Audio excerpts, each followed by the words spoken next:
Hey guys, मैं संदीप केशरवानी लेकर आया हूं आप सभी लोगों के लिए ग्रामर का अगला रूल।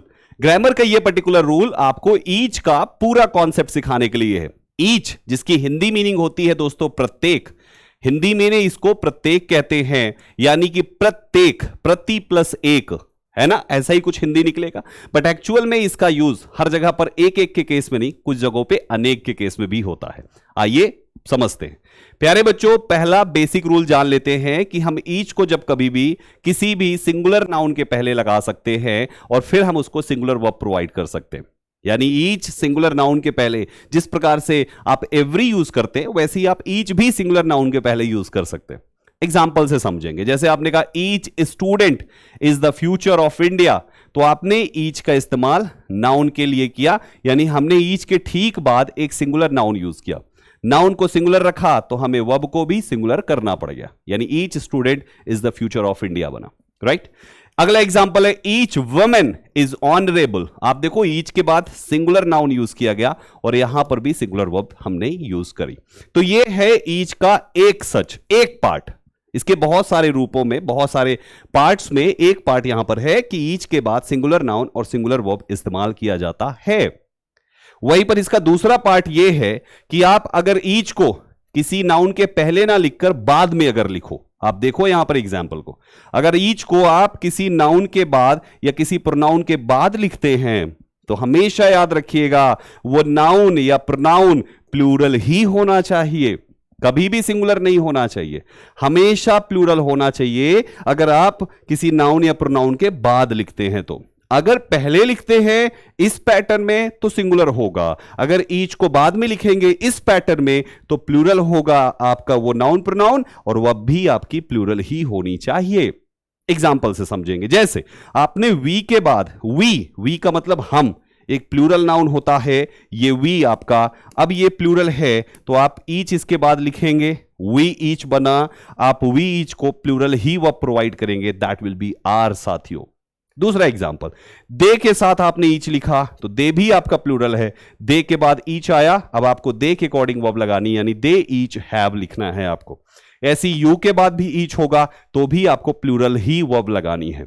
आप कभी भी सिंगुलर नाउन या प्रोनाउन के साथ आप ईच बाद में नहीं लिख सकते। जैसे आप कभी भी ही ईच लिखा हुआ कभी नहीं देखेंगे, आप ही ईच कभी लिखा हुआ नहीं देखेंगे, क्योंकि आपको ईच के लिए उसके पहले लिखा हुआ नाउन प्रोनाउन प्लूरल ही चाहिए दोस्तों।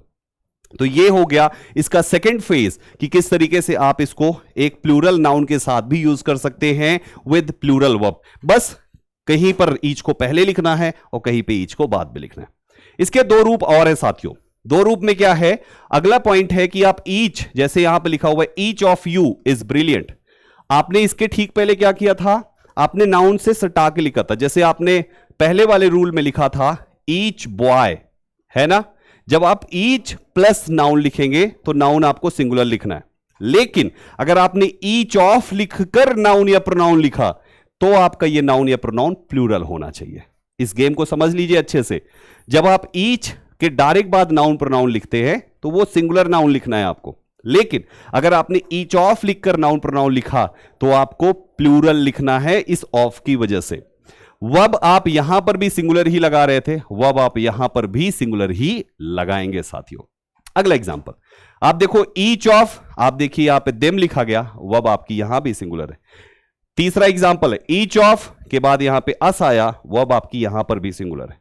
यानी सिंगुलर वर्ब आपकी ईच के साथ तब है जब ईच जिसके लिए आ रहा है उसके पहले लिखा गया है, चाहे ऑफ लग के लिखा जाए चाहे बिना ऑफ के लिखा जाए, वर्ब आपकी दोनों कंडीशन में सिंगुलर है।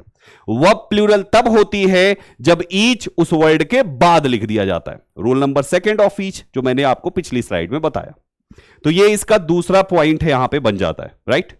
चौथा पॉइंट यहां पर जो कि लास्ट पॉइंट है ईच का, वो कुछ इस तरीके से होता है कि आप ईच अकेले को सेंटेंस का सब्जेक्ट बना सकते हैं और इसके साथ एक सिंगुलर वर्ब लगा सकते हैं। आपको इसके लिए कोई नाउन लगाने की जरूरत नहीं है, ये खुद किसी प्रोनाउन के लिए इस्तेमाल होता है, किसी नाउन के लिए प्रोनाउन बनके इस्तेमाल होता है। तो आप देखिए each is free to do whatever he wants, हमने यहां पे सेंटेंस बनाया, यहां पे ये ईच वर्ड सेंटेंस का सब्जेक्ट होता है।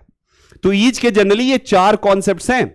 जब भी आपको अपने कन्वर्सेशन में यूज करना हो या कोई एग्जाम को क्रैक करने के लिए कॉन्सेप्ट सीखना हो, तो इन्हीं चारों कॉन्सेप्ट्स को फिर से अच्छे से रिवाइज कर लीजिए, नोट कर लीजिए और इन्हीं पर बनने वाले क्वेश्चंस पे 100% मार्क्स लेकर आइए। उम्मीद करता हूं आपको पसंद आया ये जबरदस्त कॉन्सेप्ट। कैसा लगा आपको ये कॉन्सेप्ट, मुझे इस वीडियो के कमेंट बॉक्स में जरूर बताइएगा और ये भी बताइएगा कि और किस टॉपिक पे आप चाहते हैं मैं आपके लिए वीडियो लेकर आऊं।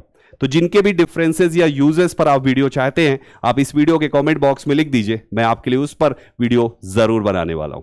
Thank you very much. इजाजत दीजिए मुझे, मैं संदीप केसरवानी, साइनिंग ऑफ।